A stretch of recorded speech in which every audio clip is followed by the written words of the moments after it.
हरे कृष्णा। थोड़ा इधर। ओम अज्ञानतिमिरान्धस्य ज्ञानञ्जनशलाकया चक्षुरुन्मिलितं येन तस्मै श्रीगुरवे नमः। श्रीचैतन्यमनोभीष्टं स्थापितं येन भूतले स्वयं रूपः कदा मह्यं ददाति स्वपदान्तिकं। वन्देऽहं श्रीगुरौ श्रीयुतापदकमलं श्रीगुरुन् वैष्णवांश्च श्रीरूपं साग्रजातं सहगण रघुनाथान्वितं तं सजीवं साद्वैतं सावधूतं परिजनसहितं कृष्ण चैतन्यदेवं श्रीराधाकृष्णपादान् सहगण ललिता श्रीविशाखान्वितांश्च। हे कृष्ण करुणा सिन्धु दीनबन्धु जगत्पते गोपेश गोपिका कान्त राधा कान्त नमस्तुते। तप्त कांचन गौरांगी राधे वृंदावनेश्वरी वृषभानुसुते देवी प्रणमामि हरिप्रिये। वाञ्छाकल्पतरुभ्यश्च कृपा सिन्धुभ्येव च पतितानां पावनेभ्यो वैष्णवेभ्यो नमो नमः। जय श्री कृष्ण चैतन्य प्रभु नित्यानंद श्री अद्वैत गदाधर शिवासादि गौर भक्तवृंद। हरे कृष्णा कृष्णा कृष्णा हरे हरे हरे राम राम राम हरे हरे। नमो विष्णुपादाय कृष्णप्रेष्ठाय भूतले श्रीमते भक्तिवेदांत स्वामिनिति नामिने। नमस्ते सारस्वते देवे गौरवाणी प्रचारिणे निर्विशेष शून्यवादी पाश्चात्य देशतारिणे।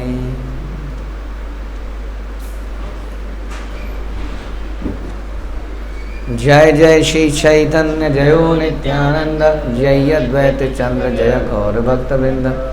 जय जय श्री चैतन्य जयो नित्यानंद जय अद्वैत चंद्र जय गौर भक्तवृंद। जय जय श्री चैतन्य जयो नित्यानंद जय अद्वैत चंद्र जय गौर भक्तवृंद। श्री चैतन्य भागवत आदि खंड चैप्टर 17 प्रेयर संख्या 26।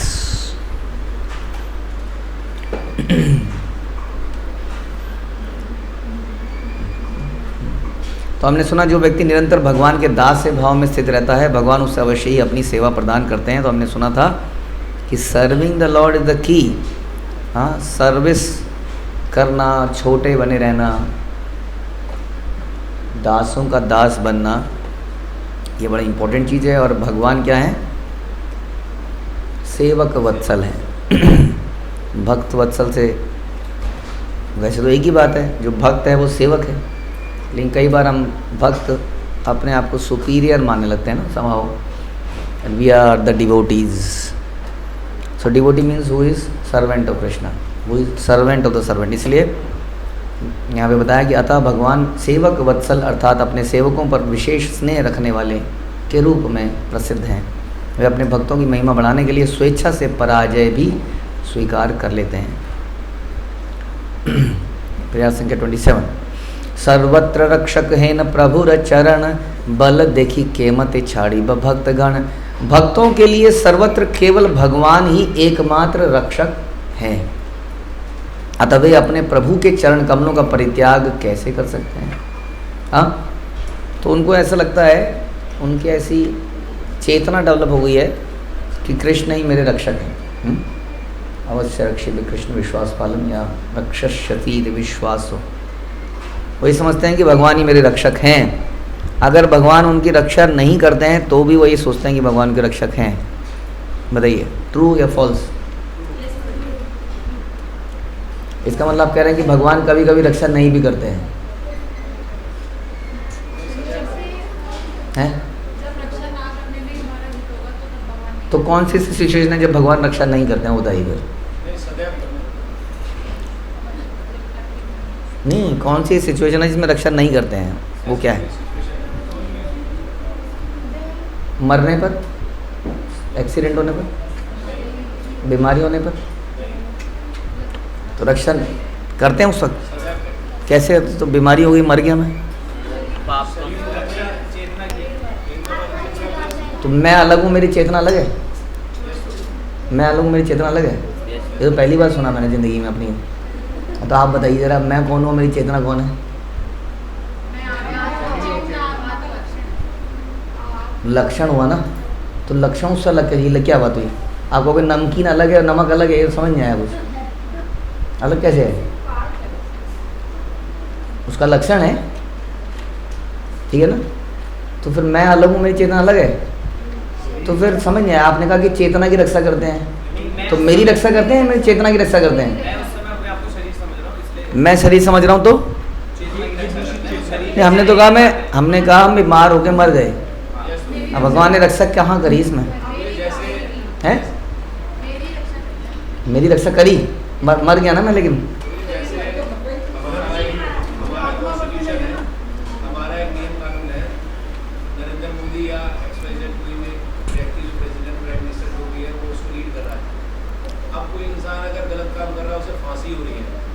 ये कह रहे हैं कोई गलत काम कर रहा है तो उसको फांसी हो रही है, तो उसमें मोदी ने उसको थोड़ी, उसने तो गलत काम किया तो उसको फांसी हो गई,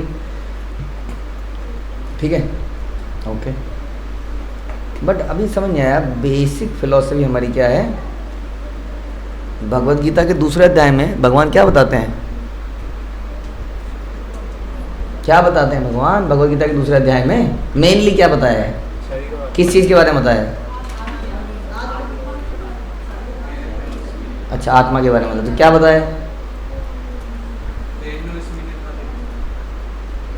देहिनोस्मिन यथा देह। तो मतलब क्या हुआ इसका? ये हमारे छोटे से बच्चे भी बता सकते हैं, कोई भी दुनिया का बच्चा, क्या कि मैं शरीर नहीं हूँ, मैं आत्मा हूँ। तो जब आप कह रहे हो कि मरना तो है ही, या मैं मर गया, तो मरा कहाँ? कौन मरा? नहीं, शरीर मरे या हम मरे? तो फिर आपने कहा रक्षा नहीं करी, किसकी रक्षा नहीं करी? शरीर की रक्षा। आप, मेरे को लगा आप अपनी रक्षा की बात कर रहे हैं। अरे किसकी रक्षा नहीं करी? या आपकी रक्षा नहीं करी? तो जब भगवान मर गए और आपने बोला कि भगवान ने दंडित किया या भगवान ने रक्षा नहीं करी, तो अब इसको थोड़ा सा दोबारा बताइए, क्या मतलब है इसका? हाँ, शरीर की रक्षा नहीं करी भगवान ने। नहीं तो शरीर तो हमेशा से डेड था, उसकी रक्षा क्या करे? मैटर है वो, तो मैटर की क्या रक्षा करे? मैटर का नेचर है कि वो कोई फॉर्म लेता है, फॉर्म खत्म कर देता है। वो मिट्टी से बर्तन बनाते हैं, वो फिर से मिट्टी बन जाती है, कुछ समय बर्तन टूट के। शरीर ऐसे बना, फिर शरीर फिर मिट्टी में मिल जाता है, फिर उसी से बनता है पंचतत्व, फिर उसे मिल जाता है। तो इसकी रक्षा ना रक्षा क्या मतलब? मैटर भी इटर्नल ही एक तरह से, जैसे जीव इटर्नल है, मैटर भी इटर्नल है, चला आ रहा है, कभी मैनिफेस्ट होता है, कभी अनमैनिफेस्ट हो जाता है। तो एक्सीडेंट में मरने पर किसकी रक्षा नहीं करी? फिर वही बात, शरीर की रक्षा तो वो तो उसकी रक्षा ना रक्षा, उसको तो क्या क्या करें उसका? तो फिर एक्सीडेंट के होने पर किसकी रक्षा नहीं करी? वो तो हमेशा ही रक्षा है। आत्मा को बना ही दिया ऐसा कि उसको कुछ हो ही नहीं सकता, तो उसकी भी रक्षा क्या करें, क्योंकि उसको ऐसा बना दिया। हाँ, जैसे हमारे गुरुजनों ने, हमारे माता पिता ने हमें ऐसी चेतना दे दी कि हम दूषित ना हो। अब वो बार बार क्या रक्षा करें हमारी? बार बार आके आपको पीसीएम खिलाएं, या बार बार आपको वो डांटें, झूठ नहीं बोलना चाहिए, मंदिर में जाके चोरी नहीं करनी चाहिए, बाहर चोरी करो करनी है तो ये गलत है। अरे बोलिए भैया, क्या हो गया आपको? बाहर भी चोरी नहीं करनी चाहिए। तो ये बात बार बार बताइए आपको, आपकी चेतना को डेवलप कर दिया, पढ़ा लिया, लिखा दिया, आप किसकी जिम्मेदारी है? तो हमने तो रक्षा कर दी। भगवान ने आत्मा को ऐसा बना दिया कि उसको रक्षा की आवश्यकता नहीं है, फिर भी वो जाके गंदगी में चली जाती है। तो भगवान उस प्रकार इतनी रक्षा करते हैं कि उसको भक्तों का संग दे देते हैं, ताकि वो फिर से उसी चेतना में वापस आ पाए। समझ में आया? यही क्या, तो भगवान की रक्षा क्या है हमारे लिए? कि भक्तों का संग मिल जाना भगवान की रक्षा है, और कुछ हो ही नहीं सकता हम लोगों को। हम लोगों को एक ही चीज़ हो सकती है कि हम अपने स्वभाव को भूल जाएं, दूसरे मैटर के साथ रहते रहते हम मैटर जैसे ही बिहेव करने लग जाएं, मशीन के साथ रहते रहते मशीन की तरह बिहेव करने लग जाएं, हमारे अंदर से कंपैशन, दया, हाँ, ये सब चला जाए। तो इसकी रक्षा के लिए भगवान हमें भक्तों के बीच में रखते हैं, यही भगवान की सबसे बड़ी रक्षा है। हाँ, तो फिर ये स्टेटमेंट ठीक है कि कभी भगवान हमारे लिए ठीक हो तो हमें हमारी रक्षा नहीं भी करते, ऐसा होता ही नहीं कभी, ऐसा कभी होता ही नहीं देखा जाए तो। हाँ, लेकिन डिपेंड करता है आप किसके सामने बातचीत कर रहे हो। कोई नए व्यक्ति के सामने बातचीत करोगे तो ऐसे ही बोलना पड़ेगा वहाँ तो, है ना, उसको जानकारी नहीं है, उसको इतनी डीप नॉलेज नहीं है, तो ये बताया हाँ भगवान रक्षा करते हैं, देखिए इसमें आपकी भलाई थी, आपकी उंगली अभी कटी, इसलिए कटी कि आगे जाके आपको वो बलि पे ना चढ़ा दिया जाए, इसलिए आपकी उंगली पहले काट दी गई। अरे तो बलि पे ना चढ़ना इस रक्षा और नॉट, बलि पे ना चढ़ना रक्षा है क्या? आज इनकी बलि नहीं चढ़ा तो कल यमराज की बलि चढ़ी जाएगा, तब भी भगवान रक्षा करेंगे। उस वक्त भगवान रक्षा करेंगे, फिर रक्षा करेंगे जब मृत्यु हो रही होगी उसकी। कैसे? वो तो मर गया ना, शरीर मरा है, आत्मा तो मरती नहीं है। तो Krishna is always protecting, that means उसने ऐसा एलिमेंट बनाया है ये आत्मा। हाँ, नैनम छिंदंती शास्त्राणि नैनम दहति पावका ना चैनम क्लेदयंतो अपि ना शोषयति मारुति। ये सब चीज़ों से अब करते हैं हम अटैक किसी के ऊपर, इन सब चीज़ों से कह रहे कुछ हो ही नहीं सकता इसको। अब बताइए क्या रक्षा करें आपकी, बताइए कैसे रक्षा करें आपकी? आपको ना कोई काट सकता, ना सुखा सकता, ना जला सकता, ना क्या रह गया, हो गया सब, छेद नहीं कर सकता आप में, तो आपकी रक्षा कैसे करें हम, बताइए क्या करें? और इस आपके लिए रक्षा नहीं करी भगवान, रक्षा नहीं करी भगवान, कमाल ही हो गया। प्रॉब्लम कहाँ है कि हम उसको महसूस ही नहीं कर रहे हैं कि हम क्या हैं, और हम कुछ और ही सोच के डरे पड़े हैं, बुरी तरह से डरे पड़े हैं। हाय मेरा क्या होगा, हाय मेरे बच्चे का क्या होगा, हाय मेरा इसका क्या होगा। एंड दैट इज़ और इल्यूजन देखा जाए तो, क्योंकि वो है ही नहीं, कुछ भी सच्चाई नहीं है, वो बेमतलब में किसी परछाई से डर रहा है, उसे भूत समझ रहा है। समझ में आया? हमें भय काहे का है, हमें क्यों है भय हमारे हृदय में?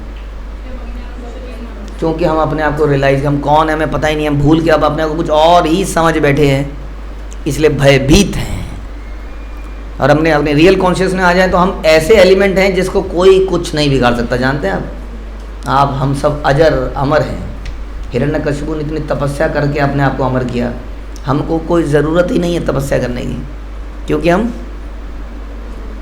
ऑलरेडी अमर हैं भैया। हाँ, ये शरीर हमेशा से नश्वर है, इसलिए ये चेतना भक्तों की होती, भक्तों की कह रहे हैं, भक्तों के लिए सर्वत्र केवल भगवान ही रक्षक हैं। उनको किसी चीज़ की ज़रूरत नहीं है किसी और की। क्यों? क्योंकि वो जानते हैं कि बाकी सब कुछ नष्ट होने वाला है, पैसा, इसलिए उन्हें कोई टेंशन नहीं जी गणेश जी नाराज़ हो जाएंगे या शनिदेव नाराज़ हो जाएंगे, it does not matter for them. हाँ, क्यों? क्योंकि उन्हें मालूम है एक दिन तो पैसा चला ही जाएगा। उनको मालूम है क्या शुभ और क्या अशुभ। हाँ, जो प्रारंभ में हम गणेश जी की वंदना करें, अशुभ क्या है संसार में और शुभ क्या है संसार में, तो इस पर भयभीत, उससे भी भयभीत नहीं है।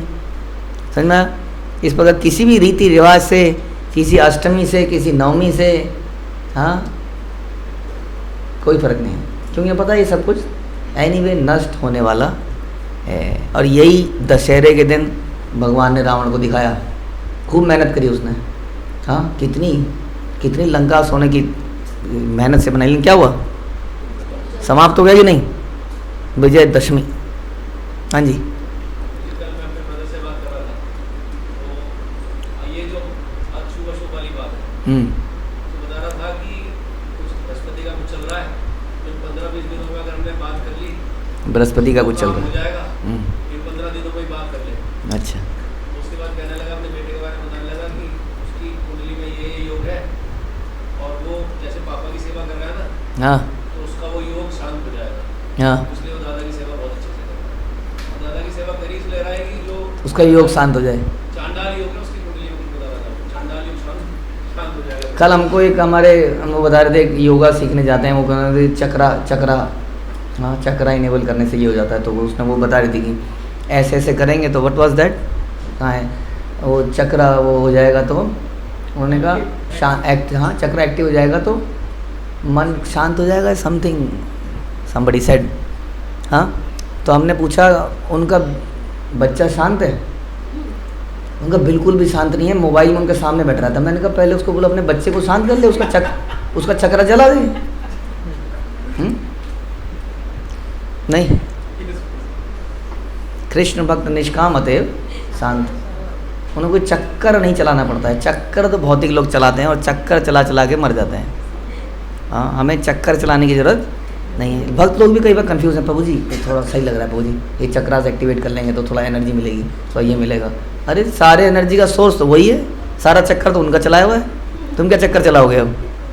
हाँ, गो टू हिम, प्रेयर, उनसे प्रार्थना कीजिए। वो सारा हमने बोला इतने, हमने आप अपने बच्चे को नहीं संभाल रहे, हमने यहाँ पे 500 लोगों का चक्र को रोका हुआ है, पकड़ा हुआ है ऐसे, उनको चक्कर घूमने नहीं दे रहे हैं। बताइए, सबको शांत किया हुआ है, कैसे किया हुआ है ना? तो बस समझ में आए बात। तो अल्टीमेटली सब कुछ यही समझना, ये फिलॉसफी में कहीं कुछ प्रॉब्लम है हमारे भक्तों में भी, संसार में जो हम भक्ति कर रहे हैं। तो कह रहे हैं भक्ति करते रहिए, चैंटिंग भी करते रहिए, करिए, लेकिन थोड़ा बहुत ये सब तो करना ही पड़ता है। हाँ, इसके बिना फिर, इसके बिना ये नहीं होगा, इसके बिना ये नहीं होगा, इसके बिना ये नहीं होगा। तो इसलिए भक्ति के साथ साथ इसको कैसी भक्ति कहते हैं? मिश्रित भक्ति। इसलिए वो लोग कहाँ जाएंगे? प्रभुपाद कहते थे देवलोक में जाएंगे, क्योंकि देवलोक में मिश्रित भक्ति करी जाती है। तो बी रेडी, ये जो इस प्रकार से भक्ति करेगा वो देवलोक में जाएगा। देवलोक में भी वही गद्दी का चक्कर, हाँ, स्त्री का चक्कर, सारे चक्कर है वहाँ, देख तो चुके हैं हम। हाँ, सारे चक्कर चल रहे हैं वहाँ पर, पद, पोजीशन, पूजा, लाभ, प्रतिष्ठा, सारे चक्कर वहाँ पर भी हैं। यहाँ की लड़ाई घूसे घूसे की होती है, यहाँ भयंकर लड़ाई, भयंकर। देखिए देवासुर संग्राम, क्या खतरनाक लड़ाइयाँ हैं वहाँ पर, है कि नहीं? तो इसलिए भक्त क्या सोचता है?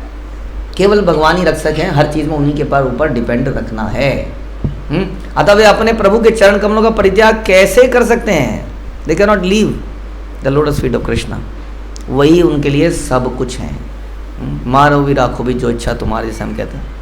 हे न मते करी प्रभु ज्वरे रव विनाश, पुनः पुनः तीर्थे यासी हैला प्रकाश। इस प्रकार ज्वर का विनाश करके प्रभु अपने शिष्यों सहित पुनः पुनः तीर्थ के तट पर आ गए। पुनः पुनः, तीर्थ शब्द का तात्पर्य पुनः पुनः नदी से है। तीर्थ किसको भी कहते हैं? जलाशयों को भी तीर्थ कहते हैं। तो इस प्रकार से यहाँ पे फिर से साबित हुआ, जो कल कोई प्रश्न पूछ रहे थे कि जो भक्त ने अपने पैर का जल दिया क्या वो नरक में जाएगा? तो फिर हमने यही डिस्कस किया था, वो नरक में भी जाएगा या स्वर्ग में जाएगा ये तो उसने कभी विचार ही नहीं किया ना। उसको पता है कि वो इटर्नल है, कहीं पर भी जाए, और उसको ये पता है कि वो कहीं पर भी भगवान का भजन कर सकता है। लेकिन नरक में भगवान का भजन करना तो मुश्किल होगा। बताइए होगा कि नहीं? क्यों नहीं होगा? क्योंकि वहाँ पर भी आपको एसोसिएशन ऑफ डिवोटीज मिलेगी। 12 महाजनों में से एक महाजन यमराज वहाँ पर बैठे हुए हैं, ताकि हमारी ड्यूटी कभी वहाँ लगे तो हमें भी संग मिल जाए। तो बी रेडी कि नरक में भी हो सकता है पुस्तक वितरण करने की ड्यूटी मिल जाए, हमको हरिनाम करने की ड्यूटी मिल जाए। तो यमराज वहाँ पर सारा बंदोबस्त करेंगे, कोई डरने की बात नहीं है। ठीक है जी। तो भगवान जो है वहाँ से फिर पुनः पुनः नदी के तट पर आ गए, अपना ज्वर शांत कर लिया, और एक बहुत बड़ा सिद्धांत उन्होंने साबित किया। स्नान करी पितृदेव करी या अर्चन, गया ते प्रविष्ट हैला श्री सचिनंदन। स्नान करके और अपने पितरों को तर्पण अर्पण करने के पश्चात श्री सचिनंदन गया में प्रविष्ट हुए। कर्मफल से आसक्त स्मार्तों को धोखा देने और भ्रमित करने के लिए श्री गौर सुंदर ने स्नान करके स्वयं को शुद्ध किया और अपने पितरों के ऋणों को पूरा करने के लिए कर्मकांड के आदेशों के अनुसार अपने पितरों को तर्पण अर्पित करने की लीला प्रदर्शित करी। धर्मशास्त्रों में उल्लिखित सांसारिक रीति रिवाजों के अनुसार किसी पवित्र स्थान में प्रवेश करने से पहले नदी में स्नान करना चाहिए, शुद्ध होना चाहिए। अशुद्ध अवस्था में हम लोग कई बार मंदिरों में घुस जाते हैं, हाँ, तो इसलिए कह रहे हैं भगवान खुद ही दिखाते हैं। उन्होंने पहले स्नान किया, उनका स्नान बड़ा आसान होता था। नदी में गए, डुबकी निकाल मारी और आ गए, गमछा बदला और निकल लिए, बड़ा जल्दी से हो जाता था। भगवान ने इस विधि का पालन करने की लीला प्रदर्शित करी और फिर गया में प्रवेश किया। वास्तव में भगवान अच्युत जो सर्व नियंता हैं, अविचल भक्ति के द्वारा ही सभी प्रकार के ऋण पूर्णता निवृत्त हो जाते हैं। तो हमारे जितने भी ऋण हैं पितरों के प्रति, भूमि के प्रति, स्वर्ग देवताओं के प्रति वगैरह वगैरह, वो कैसे पूरे हो जाते हैं? जब हम भक्ति करते हैं। उसके बाद कोई और चीज़ करने की आवश्यकता रहती नहीं है। लेकिन फिर भी भगवान जनरली इस प्रकार के रीति रिवाज करते हैं, क्योंकि यदि आचरति श्रेष्ठ के संसार में अधिकतर लोग भक्त हैं या नॉन डिवोटी हैं? बताइए, नॉन डिवोटी हैं, और वो भक्ति नहीं कर रहे हैं। अरे उन्होंने इन रिवाजों को अगर त्याग दिया तो वो बड़ा मुसीबत है, सारे ऋण उनके ऊपर चढ़ जाएंगे और गर्त में जाके गिरेंगे। इसलिए इन सब लोगों को रीति रिवाज पालन करना चाहिए, लेकिन भक्तों के लिए आवश्यक नहीं है। यदि वो शुद्ध भक्ति कर रहे हैं तो तब अगर आपको डाउट हो तो कम से कम उतने रीति रिवाज कर सकते हैं जो वैष्णव ने किए, बस, जैसे कि श्राद्ध इत्यादि, हाँ, वरना उनकी भी कोई ऐसी आवश्यकता नहीं है वास्तव में भक्तों के लिए। तो इस प्रकार से पितरों को भूत रूप से में कल्पित कर तर्पण आदि कर्मकांड द्वारा उनकी पुनः स्थूल शरीर प्राप्ति में सहायता करते हैं। तो जो भूत पिशाच की आयोनी में पड़े हैं पितर हमारे, तो ध्यान कीजिए श्राद्ध ये पितर ये किसके लिए होते हैं? ये केवल आपके पिताजी के लिए नहीं होते हैं जो चले गए, दादाजी के लिए। हाँ, कौन सी डेट को गए थे? अच्छा, इस डेट को गए थे। उस दिन इन 14 दिनों में चतुर्थी थी, हमारा श्राद्ध चतुर्थी को होता है। तो ये चल ठीक है कर्म कांड के हिसाब से, बट कितने पितर कौन कौन से दिन गए हमें क्या पता है ना। तो इसलिए सोच लीजिए, कभी कर लीजिए उसको। गया तीर्थराज प्रभु प्रविष्ट हइया, नमस्कारी लेना प्रभु शिखर युड़िया। भगवान जब गया तीर्थराज में प्रविष्ट हुए तब उन्होंने दोनों हाथ दोनों कर जोड़कर प्रणाम किया। गया में क्या विशेष बात है हमने बताया था आपको? भगवान के चरण चिन्ह ठीक है। उसके लोग कहाँ जाते हैं? गया जी, गया जी, गया जी। वृंदावन में कितने चरण चिन्ह हैं ना, पता नहीं कितनी जगह तो हम देख चुके हैं नहीं। और तो ब्रजमंडल जब वो क्या कहते हैं उसको, पापड़ी चाट से निकलोगे, पेड़ों से लस्सी से बाहर निकलोगे, तब तो देखेंगे वृंदावन को नहीं। कितनी जगह देखें आपने, याद है? चरण पहाड़ी और चरण पहाड़ी दो है ना, एक तो व्योमासुर के ऊपर भी चरण है और एक चरण पहाड़ी के ऊपर चरण है, दो तो यहीं पर हो गए। उसके बाद वो व्हाट इज दैट प्लेस जहाँ पर महाप्रभु, सॉरी नॉट महाप्रभु, जहाँ पर बहुत सारे जानवर वगैरह के भी चिन्ह हैं, नॉट झारखंड की बात नहीं कर रहे हैं, ब्रज में, वहाँ पे कितने सारे चरण चिन्ह हैं। उसके बाद गोवर्धन में जाने कितने जगह चरण चिन्ह देख सकते हैं आप। गोवर्धन में, गोवर्धन के इर्द गिर्द बहुत सारे चरण चिन्ह हैं और बहुत सारी जगह और भी। हमारा यहाँ नंदगांव के उधर जाते हुए वृंदावन जो देवी है उससे आगे निकलते वहाँ पर एक बड़े सुंदर चरण चिन्ह, वहाँ बहुत जगह हैं ब्रज में। तो ब्रज से बड़ा कोई धाम नहीं है वास्तव में, ये समझ लेना चाहिए हमको। ब्रह्म कुंडे आसी प्रभु करी ले स्नान, यथोचित कैला पित्र देवेर सम्मान। तदंतर प्रभु ब्रह्म कुंड आए, जहाँ उन्होंने स्नान कर यथोचित विधि से पितरों का सम्मान किया, तर्पण किया। तो पुनपुना से लेकर गया में प्रवेश करने तक भगवान द्वारा संपन्न समस्त आचरण जन सामान्य को आकृष्ट करने के लिए हैं। तथापि इन कार्यों में आध्यात्मिक तात्विक महत्व भी निहित है। तबे आई लेना चक्र बेड़े र भीतरे, पाद पद्म देखी बारे चलीला सत्वरे। तत्पश्चात प्रभु चक्र बेड़ में प्रविष्ट हुए और श्री विष्णु के पाद पद्मों के दर्शन हेतु शीघ्रता से आगे बढ़े। ये चक्रवेड़ शब्द गया तीर्थ का ही सूचक है, जहाँ श्री विष्णु के पावन चरण चिन्ह स्थित हैं। उन चरणों के दर्शन करने के लिए वहाँ पर गए। भक्तों के प्रति, भक्तों को भगवान की संबंधित वस्तुओं से आकर्षण होना चाहिए। प्रारंभ में आकर्षण नहीं होता है। हाँ, प्रारंभ में हमारा आकर्षण होता है, हाय कितना अच्छा गुलाब, तू तोड़ दे तोड़ दे, कोई देख नहीं रहा, तोड़ ले। तोड़ लेते हैं ना बच्चे कितने सारे, कितना समझाते हैं कि भगवान को ऑफर करने के लिए तोड़ी, लेकिन तोड़ लेते हैं। आकर्षण किन चीज़ों पे है? इन चीज़ों पे होता है। और भक्तों का नेचुरल आकर्षण कहाँ होता है? भगवान से संबंधित चीज़ों को देखने के लिए, यानी कि उनके चरण चिन्ह देखने के लिए। पता नहीं चट्टान में कुछ ऊंचा नीचा सा हो रहा है, कुछ गड्ढा सा हो रहा है, कुछ समस्या तो आ नहीं रहा, क्या है। हाँ, ऐसा भाव नहीं होता भक्तों का। भक्त क्या सोचता है, इस जगह पर कभी भगवान खड़े हुए थे तो ये पत्थर भी उस वक्त पिघल गया। हाँ, और ये आज भी हमारे को अवेलेबल है। कभी सोच, इमेजिन करने से होता है ना, चिंतन करने से। कभी भगवान यहाँ बैठे थे, कभी भगवान यहाँ लेटे थे, नहीं। आप वहाँ जाते हैं, आज भोजन थाली में भी है, भोजन थाली में भगवान खाते थे तो थाली का निशान है। और जगन्नाथपुरी के पास में कौन सी जगह है? अलारनाथ में चैतन्य महाप्रभु का पूरे शरीर का चिन्ह है, पूरा शरीर ही हाँ पिघल के। कितनी जगह है न जाने। आप जगन्नाथ मंदिर के अंदर जाते हैं, गरुड़ स्तंभ के पीछे भगवान के उंगलियों के निशान हैं। तो हम चिंतन करते हैं, वो भगवान कभी यहाँ खड़े होकर दर्शन करते थे, है ना।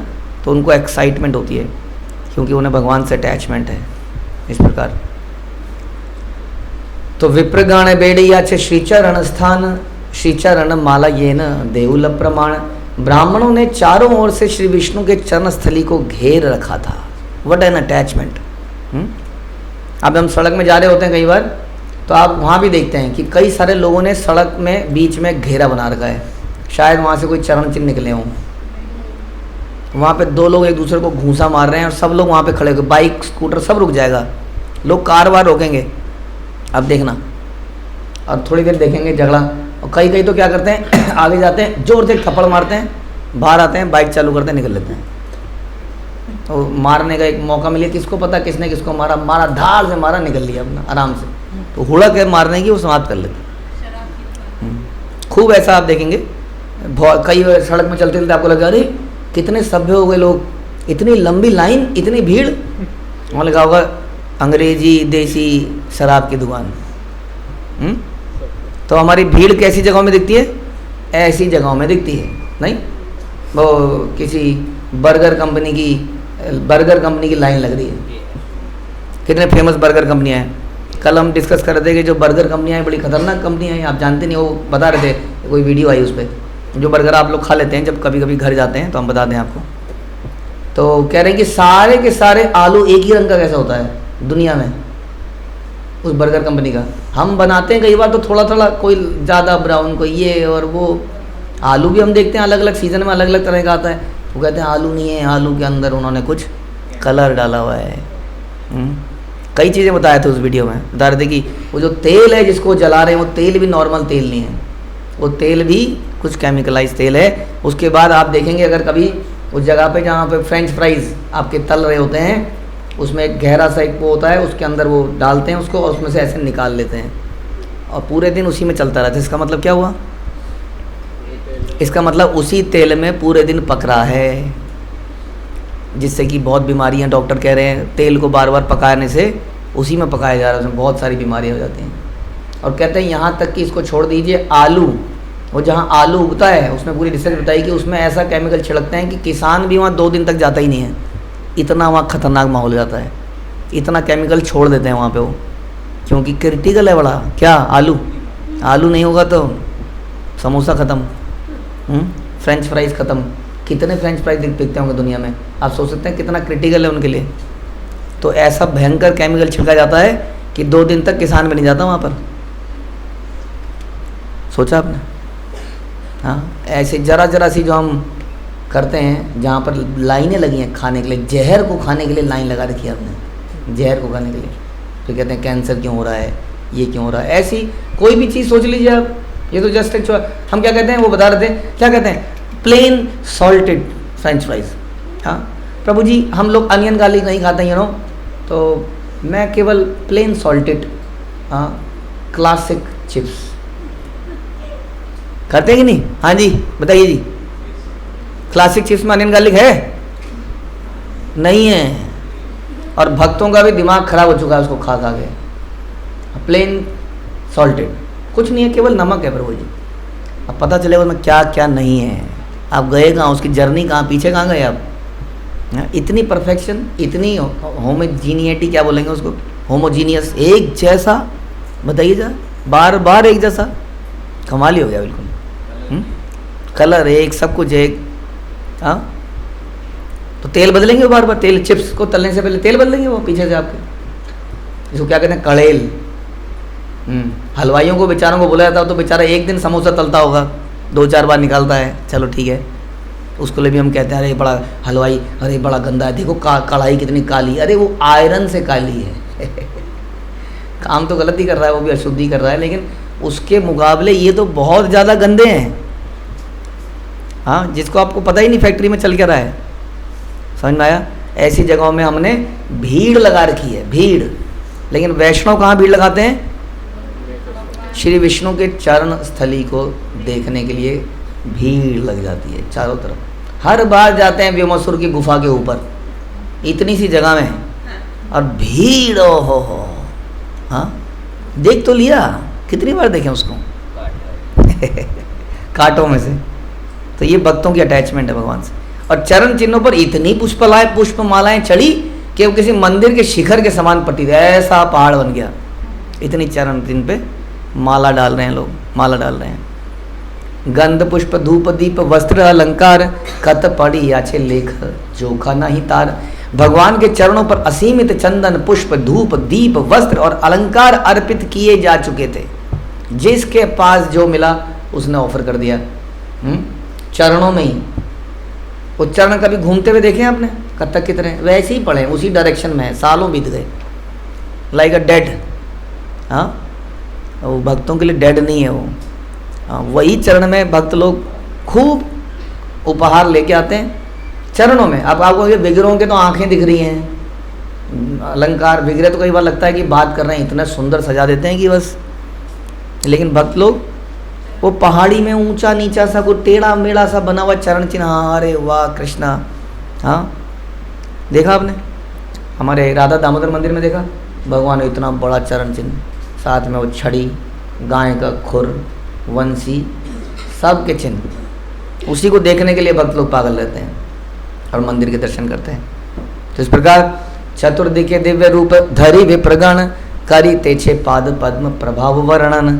सभी और ब्राह्मण दिव्य स्वरूप धारण किए भगवान के पाद पद्मों की महिमा का वर्णन कर रहे थे। बहुत सारी महिमा है भागवतम में, भगवान के चरणों की बहुत महिमा है। कोई एक फेमस चीज़ भगवान के चरणों से रिलेटेड? गंगा जी। हाँ, तो जब हमारे वराह अवतार, जब वराह अवतार गए तो उन्होंने पृथ्वी में छेद कर दिया, नहीं अपनी सूंड से, उससे दांत से। फिर किसने किया? वामन देव ने, वामन देव ने किया। वामन देव ने पैर को इतना बढ़ाया, इतना बढ़ाया, इतना बढ़ाया, इतना बढ़ाया कि वो संसार से बाहर निकल गया। संसार से बाहर क्या है? विरजा है, कारुणिक सागर है जहाँ महाविष्णु शयन कर रहे हैं, वो पानी इधर आ गया। सोचिए उनके चरणों से अंगूठे में छेद किया ना, तो अंगूठे ऐसे बहता हुआ आया। तो एक बड़े स्मार्ट भक्त थे, उन्होंने क्या किया, तो हमें कमंडलू में ले लिया। कौन थे वो? ब्रह्मा जी। ब्रह्मा जी का वाह, कमंडलू में ले लिया फटाफट। हाँ, और वो जल फिर नीचे आया। फिर बाद में उसको धरती पे उतारा गया, पहले धरती में नहीं आता था वो। मतलब आइए धरती में आइए। हाँ, कितने थे वो? 50,000 60,000 जिनका उद्धार करने के लिए 60,000 ना। भगीरथ के पूर्वज वो वहाँ पे मरे पड़े थे, वो भस्म हो गए थे कपिल देव के श्राप से। मतलब कौन जिंदा करेगा इनको, क्या होगा इनका, इनकी गति कुछ होगी?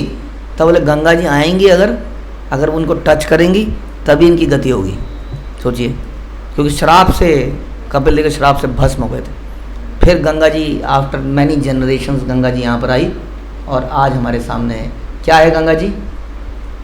भगवान के चरण, जो धुला हुआ चरण है वो जल है। तो साक्षात ये चरणामृत है गंगा जी। तो चरणों से निकली हुई गंगा जी का इतना महत्व सारे संसार में। और ऐसे बहुत सारी चीज़ें, भगवान राम ने अपने चरण रखे अहिल्या के ऊपर और पत्थर से वो एक स्त्री बन गई। तो अनेक ऐसी चीज़ों का, महिमा का वर्णन वहाँ पर वैष्णव लोग कर रहे थे। ये वैष्णव की विशेषता है। आम आदमी जाता है तो गया में जाएगा और नदी में स्नान करेगा, पंडित जी हो गया जी, ओके जाओ। और भक्त लोग क्या करते हैं वहाँ पे जाके? भगवान का वर्णन करते हैं, डिस्कशन करते हैं, चर्चा करते हैं। उनके चरणों की चर्चा यहाँ पर सब लोग कर रहे हैं। हरे कृष्णा। श्रील प्रभुपाद की जय, श्री चैतन्य भागवत की जय, श्री वृंदावन दास ठाकुर की जय।